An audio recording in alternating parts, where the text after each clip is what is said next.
الحمد لله رب العالمين والعاقبة للمتقين والصلاة والسلام على رسوله محمد وآله وأصحابه أجمعين أما بعد فأعوذ بالله من الشيطان الرجيم بسم الله الرحمن الرحيم إن الله يأمر بالعدل والإحسان وإيتاء ذي القربى وينهى عن الفحشاء والمنكر والبغي يعظكم لعلكم تذكرون صدق الله العظيم۔ برادران اسلام اور بہنوں، میں نے ایک آیت کی تلاوت کی ہے، اور یہ ایک ایسی آیت ہے جو آپ زندگی بھر جمعے کے خطبے میں سنتے رہتے ہیں۔ کوئی 60 سالوں سے سنتا ہے، کوئی 50 سالوں سے سنتا ہے، کوئی 40 سالوں سے سنتا ہے، اور جب بھی ایک آدمی مسجد میں آتا ہے تو خطبے میں اس آیت کو سنتا ہے۔ عمومی طور پر یہ دوسرے خطبے کا آخری حصہ ہوتا ہے۔ ان اللہ یأمر بالعدل والاحسان وایتاء ذی القربى وینہی عن الفحشاء والمنکر والبغی یعظکم لعلکم تذکرون۔ لیکن 60-70 سال سننے کے باوجود بھی عام لوگوں کو پتہ ہی نہیں چلتا ہے کہ اس خطبے میں اللہ نے ہمیں کیا حکم دیا۔ یہ آیت ہر جمعے کو اس لیے امام اور خطیب سناتا ہے، اور عمر بن عبدالعزیز کے زمانے سے یہ شروع ہوا۔ تقریباً یہ ایک اسلامی حکومت کا دستور العمل ہے، اور اس میں اللہ کی طرف سے حکم ہے کہ اللہ حکم دیتا ہے، ان اللہ یأمر بالعدل، عدل کا حکم دیتا ہے، احسان کا حکم دیتا ہے، اور صلہ رحمی کا حکم دیتا ہے۔ 3 چیزوں کا حکم دیتا ہے کہ یہ کرو: عدل کا، احسان کا، اور صلہ رحمی کا، رشتہ داروں کا خیال رکھنا۔ اور 3 چیزوں سے منع کرتا ہے اللہ تعالیٰ: فحاشی سے، منکرات سے، اور ظلم سے، بغاوت سے۔ 6 احکامات ہیں اس آیت میں۔ عدل کیا ہے؟ کسی کا پورا حق دینا، حق ادا کرنا۔ ہر انسان کے کچھ فرائض بھی ہیں، کچھ ان کے حقوق بھی ہوتے ہیں۔ اللہ تعالیٰ بھی عدل کرتا ہے اور حکم دیتا ہے انسانوں کو کہ آپ بھی عدل کریں۔ مثلا گفتگو میں عدل کرنا، جھوٹ نہ بولنا، مبالغے سے کام نہ لینا، اور جو سچ ہے اس کا اظہار کرنا۔ نبی مہربان صلی اللہ علیہ وسلم نے فرمایا ہے کہ مجھے اللہ نے 9 باتوں کا حکم دیا۔ امرنی ربی ب9: خشیت اللہ فی السر والعلانیہ، وکلمۃ العدل فی الغضب والرضا۔ خفیہ اور باطنی اور ظاہری چیزوں میں، دن کے روشنی میں اور رات کے اندھیرے میں، تنہائی میں اور لوگوں کے سامنے اللہ سے ڈرنا، اور انصاف کی بات کرنا، اگر آپ کسی سے خوش ہیں یا ناخوش ہیں، انصاف کی بات کرنا۔ وَكَلِمَةِ الْعَدْلِ فِي الْغَضَبِ وَالرِّضَا، غضب، قہر، دشمنی ہو تو بھی انصاف کے ساتھ بات کرے، اور یاری اور دوستی اور رشتہ داری ہو تو بھی انصاف کی بات کرے۔ وَكَلِمَةِ الْعَدْلِ، عدل کی بات کرنا۔ یہ اللہ تعالیٰ کا پورا نظام یہ اس لیے ہے کہ کائنات میں عدل قائم ہو۔ قرآن کریم میں اللہ نے فرمایا ہے لَقَدْ أَرْسَلْنَا رُسُلُنَا بِالْبَيِّنَاتِ وَأَنزَلْنَا مَعَهُمُ الْكِتَابَ وَالْمِيزَانَ لِيَقُومَ النَّاسُ بِالْقِسْطِ۔ اللہ تعالیٰ نے واضح دلائل کے ساتھ انبیاء بھیجے ہیں اور ان کو کتاب اور میزان بھی دیا ہے۔ اس کا مقصد یہ ہے کہ معاشرے میں انصاف کا بول بالا ہو جائے، انصاف قائم ہو جائے۔ سب سے بڑا ظلم کائنات میں یہ اللہ وحدہ لا شریک کے ساتھ کسی کو شریک کرنا ہے، اس کے ذات میں یا ان کی صفات میں، وحدہ لا شریک۔ اور صبح فجر کے بعد شیخ القرآن جو ایک حدیث کا درس دیتا ہے تو اس نے یہی فرمایا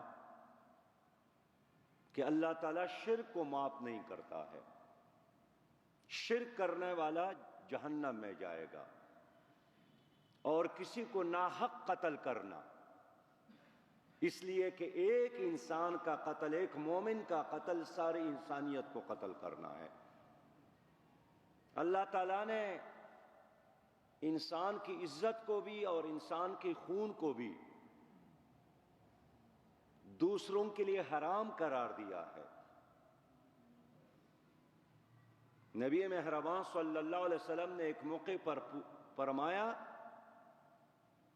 کہ ایک انسان کی جان کی حرمت اس کعبہ سے بھی زیادہ ہے، اس لیے کہ انسان کائنات میں اللہ کا خلیفہ ہے۔ انی جاعل فی الارض خلیفہ، تو اگر آپ کسی کے نمائندے کو قتل کرے، کسی کے خلیفہ کو قتل کرے، تو یہ تو آپ نے اس پر حملہ کر دیا۔ وَلَقَدْ كَرَّمْنَا بَنِي آدَمَ، ہم نے آدم کو عزت سے نوازا ہے، تو اللہ نے اس کو عزت سے نوازا ہے اور آپ اس کو ذلیل کرنا چاہتے ہیں۔ اللہ تعالیٰ فرماتے ہیں کہ میں نے اس کو حسن سے نوازا ہے۔ وَالتِّينِ وَالزَّيْتُونِ وَطُورِ سِينِينَ وَهَذَا الْبَلَدِ الْأَمِينَ لَقَدْ خَلَقْنَا الْإِنسَانَ فِي أَحْسَنِ تَقْوِيمٍ، میں نے اس کو بہت خوبصورت انداز سے پیدا کیا ہے۔ تو خالق نے اس انسان کو کپڑے پہنائے ہیں اس لیے کہ ان کا جسم محترم ہے۔ جس طرح ایک کعبے کے اوپر بھی ایک پردہ ہے، لوگ اس پردے کا بھی احترام کرتے ہیں، لیکن اس سے زیادہ احترام انسان کے پردے کا ہے۔ اس کو بے پردہ کرنا، اس کو عریاں کرنا، اس کو کپڑوں سے محروم کرنا، اس کو ننگا کرنا، شمس بھائی، یہ بہت عظیم گناہ ہے۔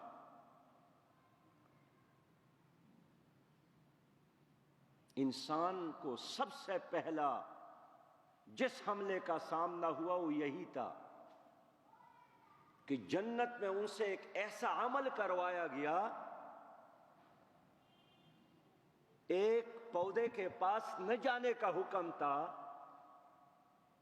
اس کے دانے کو نہ کھانے کا حکم تھا، اور جب اس نے اس کو ہاتھ لگایا تو اس عمل کی وجہ سے سب سے پہلا کام یہی ہوا تھا کہ اس کے کپڑے ان کے پاس نہ رہے اور وہ پتے اٹھا کر اپنی جسم پر ڈالتے رہے تاکہ وہ بے پردہ نہ ہو جائے، جس کا اعتراف اس نے کیا، ربنا ظلمنا انفسنا وَإِن لَّمْ تَغْفِرْ لَنَا وَتَرْحَمْنَا لَنَكُونَنَّ مِنَ الْخَاسِرِينَ۔ تو میرے محترم بھائیوں، میں عرض یہ کرنا چاہتا تھا کہ اللہ تعالیٰ نے عدل کا حکم دیا ہے، عدل قائم کرو، اپنے بچوں کے درمیان بھی عدل کرو، جن کی 2 بیویاں ہیں ان کے درمیان بھی عدل کرو، جن کو اللہ تعالیٰ نے کوئی حکومت اور اختیار دیا ہے اس کو بھی عدل کرنا چاہیے، جو 2 آدمیوں کا 10 آدمیوں کا لاکھ کا کروڑوں کا لیڈر ہے اس کو بھی عدل کرنا چاہیے۔ ان اللہ یأمر بالعدل والاحسان۔ حضرت نعمان رضی اللہ تعالیٰ عنہ فرماتے ہیں، میں نے اپنے ایک لڑکے کو غلام دیا اور آ کر حضور صلی اللہ علیہ وسلم کی خدمت میں عرض کیا کہ میں نے اپنے فلاں لڑکے کو یہ غلام دیا ہے۔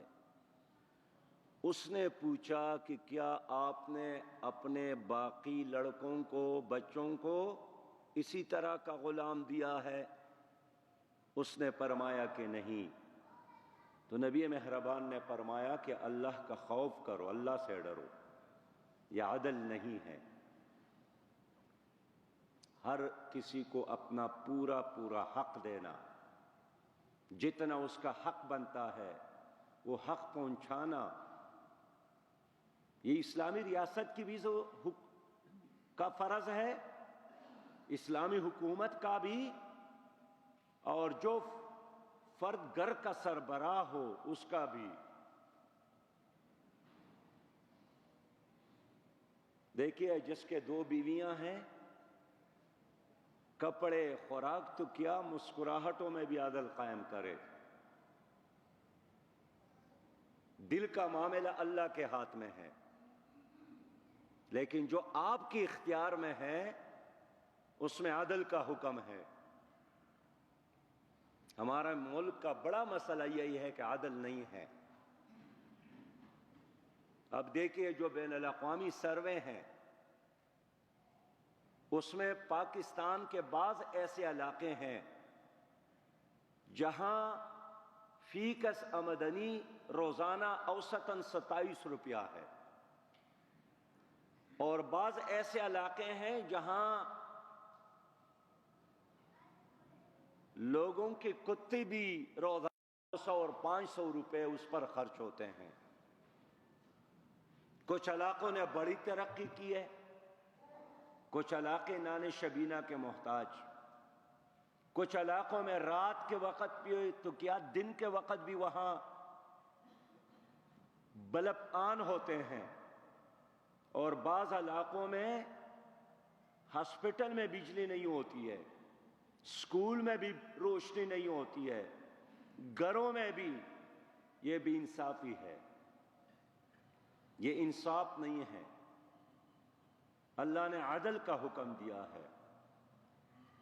حضرت علی رضی اللہ تعالیٰ عنہ کا مشہور قول ہے کہ الملک یبقی، ایک ملک قائم رہ سکتا ہے، ایک نظام چل سکتا ہے مع الکفر، کفر کے ساتھ، ولا یبقی مع الظلم، لیکن ظلم کے ساتھ نہیں چلتا، ظلم کے ساتھ نظام نہیں چلتا۔ بہت مشہور بات ہے کہ جنگ عظیم کے دوران جب برطانیہ پر حملہ ہوا اور لوگوں نے وزیر اعظم کو بتایا کہ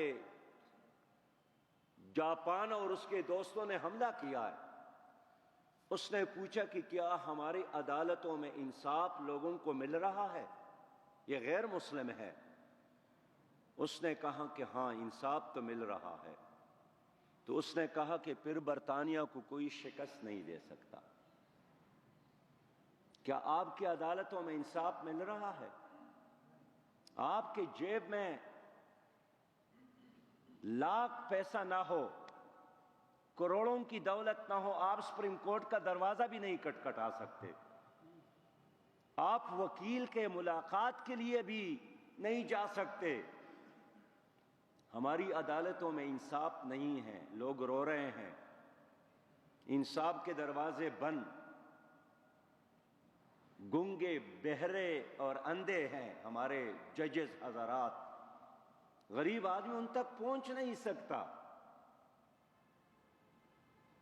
ڈاکٹر بھی جب مریض کو دیکھتا ہے تو یہ بڑے دور اندیش ہوتے ہیں، ان کے کپڑوں سے اور ان کے چہرے سے اندازہ لگاتے ہیں کہ ان کے ساتھ پیسہ ہے یا نہیں ہے۔ اگر اندازہ ہو جائے کہ آدمی مالدار ہے، ان کو خوش آمدید کہتا ہے، مسکراتے ہوئے چہرے کے ساتھ ملتا ہے، محبت دیتا ہے، تسلی دیتا ہے کہ کوئی خطرہ نہیں ہے، بس آپ ٹھیک جگہ پر پہنچ گئے۔ لیکن اگر اس کو احساس ہو کہ آدمی غریب ہے، یا ان کو شک گزرے کہ ایسا نہ ہو کہ کسی کا سفارش خط ان کے جیب میں ہو، تو روٹے ہوئے چہرے کے ساتھ، یہ ہمارے ملک میں، ہماری عدالتوں میں، ہمارا پورا نظام ظلم پر ہے، اور ظلم اندھیرا ہے، عدل نہیں ہے۔ ہمارے ملک میں ایک آدمی نے 400 لوگ قتل کیے، مشہور آدمی ہے، پولیس آفیسر ہے، چلے 400 لوگ نہ بھی ہو، 4 ہو، اگر 4 بھی نہ ہو تو ایک جو محسود تھا اس کو تو قتل کیا تھا، ایک دن کے لیے بھی جیل نہیں گئے، عدالت میں آتے تھے، وی کا نشان بناتے تھے، پروٹوکول کے ساتھ آتا تھا، مونچوں کو تاؤ دے کر آج بھی کڑے ہیں کہ کسی نے میرا بال بھی بیکا نہیں کیا۔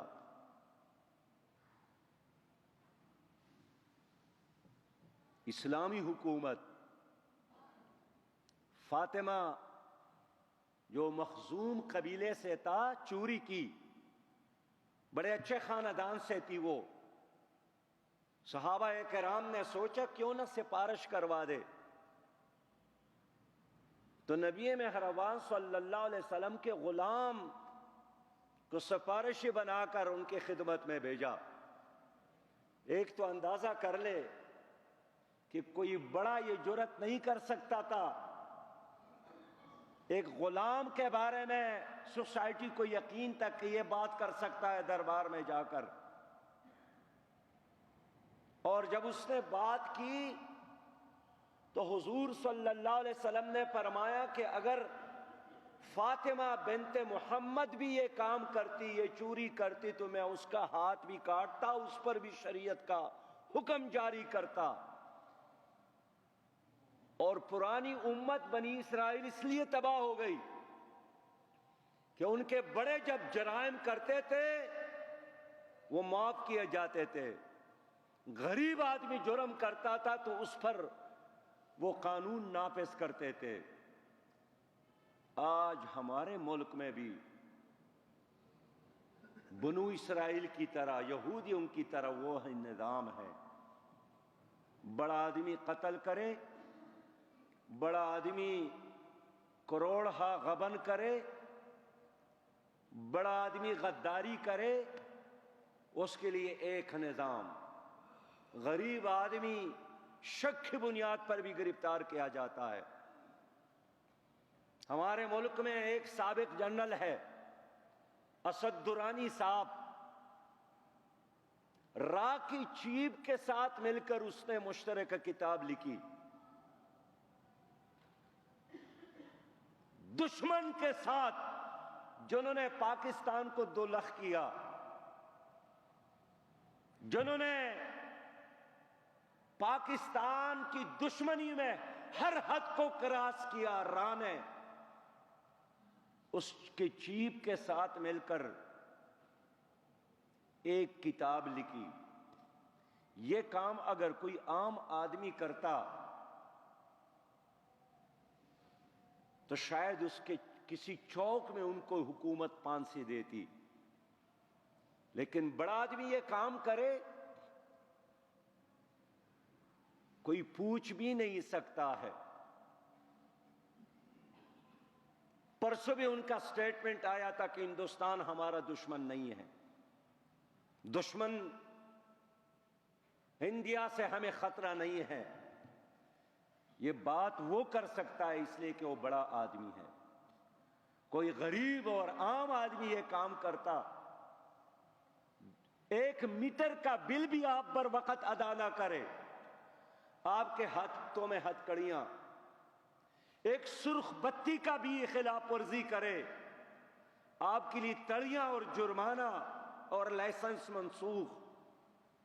لیکن وہی کام اگر کوئی وی آئی پی کرے، کہتے ہیں یہ ملک کی ضرورت ہے، یہ ریاست کی ضرورت ہے، اس کا وقت بہت قیمتی ہے۔ برطانیہ کی بات کروں جو ان کا قبلہ ہے، آپ مکہ اور مدینہ کی طرف تو نہیں دیکھتے ہیں، جن کے غلامی پر آپ یکسو ہیں ان کی بات کروں کہ برطانیہ کے وزیر اعظم نے ٹریفک انسپکٹر کو فون کیا کہ میں نے اپنے دفتر جلدی پہنچنا ہے، جاپان کا وزیر اعظم آیا ہے، میں لیٹ ہو گیا ہوں، آپ ٹریفک کو روک لیں میرے لیے۔ اس نے کہا ٹریفک روکنا یہ ملکہ کے لیے ہے، آپ قانون بنا لے کہ وزیر اعظم کے لیے میں روک سکتا ہوں، اس لیے میں یہ کام نہیں کر سکتا ہوں۔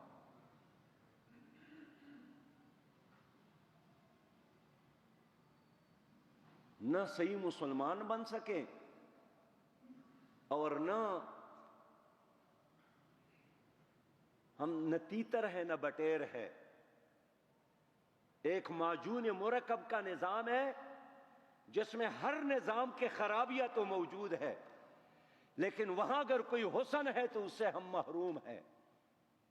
تو اللہ کا حکم یہی ہے کہ ان اللہ یأمر بالعدل والاحسان، عدل کرو اور احسان کرو اور صلہ رحمی کرو۔ صلہ رحمی کیا ہے؟ یہ رشتہ داروں کا حق ادا کرنا، یہ آپشن نہیں ہے، یہ چوائس نہیں ہے،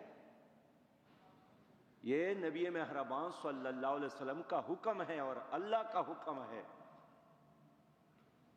نبی مہربان صلی اللہ علیہ وسلم گھر سے نکلے، جبرائیل امین کو دیکھا، واپس تشریف لائے اپنے اہلیہ سے، فرمایا زملونی، کمبل اڑا دو، میں خطرہ محسوس کرتا ہوں۔ حضرت خدیجہ رضی اللہ تعالیٰ عنہا نے فرمایا کہ فواللہ لا یخزیک اللہ ابدا، خدا کی قسم کبھی بھی اللہ آپ کو رامراد نہیں کرے گا۔ انک لتصل الرحم، اس لیے کہ آپ رشتہ داروں کا خیال رکھتے ہیں۔ کس کا خیال رکھتے ہیں؟ رشتہ داروں کا خیال رکھتے ہیں۔ تو نانی کا خیال رکھنا،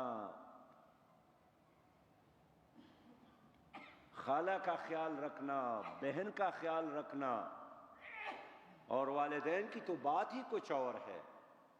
والدین کے بارے میں تو اللہ کا اتنا صاف حکم ہے کہ امر اللہ تعبد الا ایاہ وبالوالدین احسانا، اللہ کے ساتھ حکم ہے کسی کو شریک نہ ٹھہرانا اور والدین کے ساتھ احسان کیا کرو۔ ہماری اسلام آباد میں گزشتہ دنوں عجائب گھر میں نہیں، چڑیا گھر میں ایک ہاتھی تھا، ایک کاون نام تھا، تنہائی کا شکار تھا، اس لیے کہ اس کا جو دوسرا ہاتھی تھا وہ کچھ عرصہ پہلے مر گیا۔ بین الاقوامی میڈیا نے اس کو اٹھایا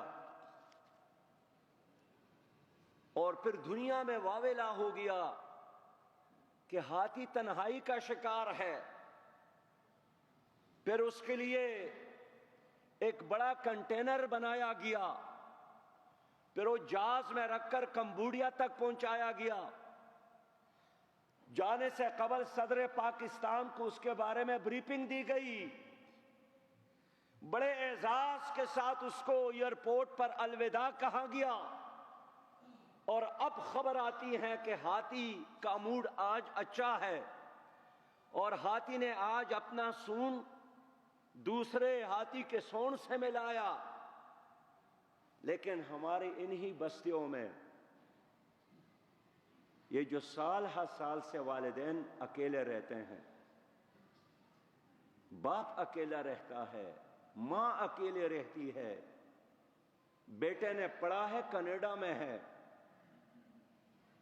بیٹا قابل ہو گیا ہے امریکہ میں ہے۔ خدا کے بندو، ایک ہاتھی کے بارے میں تو صدر پاکستان بریفنگ لے لیتا ہے، لیکن ہماری ان گلیوں اور بستیوں میں کتنے ہمارے مائیں، کتنے ہمارے بزرگ اکیلے رہنے پر مجبور ہے۔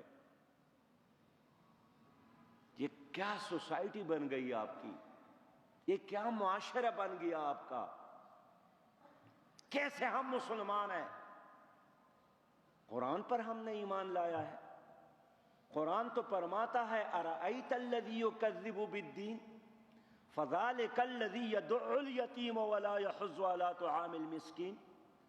کیا آپ نے اس شخص کو دیکھا ہے جو قیامت کو جھٹلاتا ہے، یتیم کو دھکے دیتا ہے اور مسکین کے لیے کوئی رزق کا انتظام نہیں کرتا؟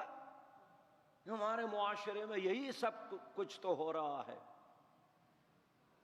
میرے پیارے بھائیوں، میں اس لیے عرض کرنا چاہتا ہوں کہ اگر آپ چاہتے ہیں کہ آپ کا یہ ملک، سوسائٹی، معاشرہ ترقی کرے اور آپ کی زندگی یہاں خوبصورت بن جائے، ہر انسان کو اپنا حق مل جائے،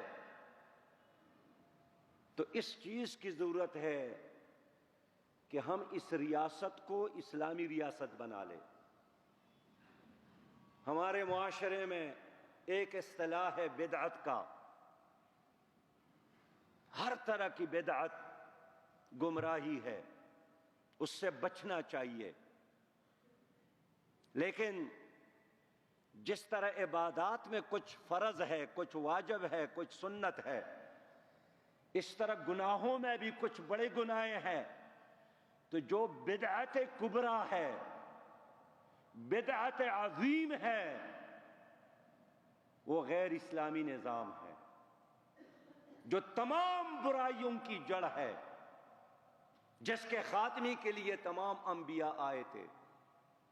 ہم یہی کہنا چاہتے ہیں کہ آؤ مل کر اس ملک کو اسلامی پاکستان بنانا ہے، تاکہ یتیموں کی کفالت، بیواؤں کی کفالت، مظلوموں کی وکالت، کمزوروں کے لیے سہارا، اندھیروں کے لیے روشنی، بیماروں کے لیے علاج، آپ کے بنجر زمینوں کی آبادی، بے گھر لوگوں کے لیے گھر، بے تعلیم لوگوں کے لیے تعلیم کا انتظام ہو سکے۔ پھر اللہ کی رحمت ہے، وَلَوْ أَنَّ أَهْلَ الْقُرَىٰ آمَنُوا وَاتَّقَوْا لَفَتَحْنَا عَلَيْهِمْ بَرَكَاتٍ مِّنَ السَّمَاءِ وَالْأَرْضِ۔ پھر آسمان ان کی رحمتیں اور زمین ان کی برکتوں کے دروازے آپ کے لیے۔ تو آپ اپنے ساتھ کچھ حساب کتاب کر لیں کہ اس ملک میں اسلامی حکومت کے لیے آپ کیا کچھ کر رہے ہیں۔ ملک میں اس وقت ایک حکومت قائم ہے تبدیلی کے نام سے، 850 دن گزر گئے، ہر دن عوام کے لیے ایک نئی مصیبت کے ساتھ، ہر فیصلہ عوام کو نچوڑنے اور گردن مروڑنے اور ورلڈ بینک اور IMF کی غلامی کے ساتھ، اور اس کے مقابلے میں کچھ جماعتوں نے اتحاد بنایا ہے۔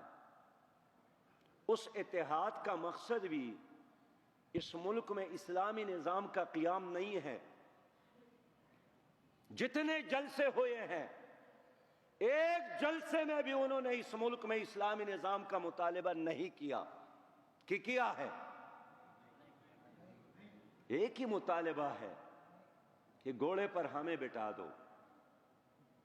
یہ ایک سٹیٹس کو، یہ ایک نظام کے علمبردار، یہ ایک در کے ملنگ، یہ ایک ہی ورلڈ بینک اور آئی ایم ایف کے اشاروں پر چلنے والے، اور یہ ایک ہی انگریز کے نظام کو سہارا دینے والے.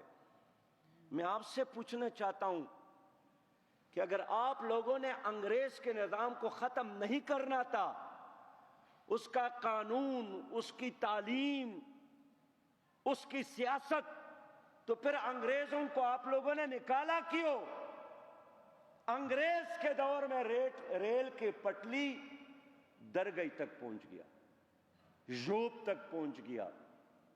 ہمارے اس دور میں ان کے جو ترقیاتی کام تھے وہ بھی تباہ ہو گئے.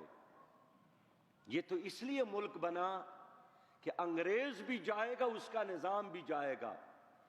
تو ایک متبادل بیانیہ ہے، ایک متبادل آپشن ہے اسلامی تحریک کا، جماعت اسلامی کا. اب آپ پوچھتے ہیں کہ وہ کیا ہے؟ وہ یہی ہے کہ ان الحکم الا للہ، حکم نہیں چلے گا، اللہ کا حکم چلے گا. اللہ کا حکم چلے گا، اللہ کا نظام چلے گا. اللہ کا نظام نافذ ہوگا تو روٹی کپڑا اور مکان ملے گا. اللہ کی حکومت قائم ہوگی، کشمیر آزاد ہوگا. اللہ کی حکومت قائم ہوگی تو انصاف ملے گا. اس لیے میرے دوستو، بھائیوں، سب سے بڑی بدعت یہی ہے کہ اس ملک پر غیر اسلامی نظام ہے، اور سب سے عظیم جہاد یہی ہے کہ اس ملک میں اللہ کا دین غالب ہو. تو آپ بھائیوں سے عرض کرتا ہوں، جو باہر بیٹھے ہیں، جو اندر بیٹھے ہیں، آپ میں 70 سال کے بزرگ بھی ہیں اور 15 اور 12 سال کے نوجوان بھی ہیں. آپ سب سے یہی عرض کرنا چاہتا ہوں کہ زندگی امانت ہے. جو سانس باقی ہے، جو لمحے آپ کے ساتھ باقی ہیں، اللہ کے رضا کے خاطر، جنت کے حصول کے خاطر اس ملک میں اسلامی نظام کے لیے جدوجہد کرو. وجاہد فی اللہ حق جہادہ، اللہ کے راستے میں جہاد کرو جس طرح جہاد کرنے کا حق ہے. انفروا خفافا وثقالا، نکلو اللہ کے راستے میں، خواہ ہلکے ہو یا بوجھل. آؤ مل کر اللہ کے اس حکم پر جواب دے دے کہ اللہ پوچھتا ہے من انصاری الی اللہ، کون اللہ کے راستے میں نکلنے کے لیے تیار ہے؟ تو آپ اپنے سینے پر ہاتھ رکھ کر جواب دے دے کہ نحن انصار اللہ، لبیک اللہم لبیک، لا شریک لک لبیک. ہم حاضر ہیں میرے رب، ہم حاضر ہیں، ہم حاضر ہیں. یہی اس جمعے کا پیغام. وآخر دعوانا ان الحمد للہ رب العالمین.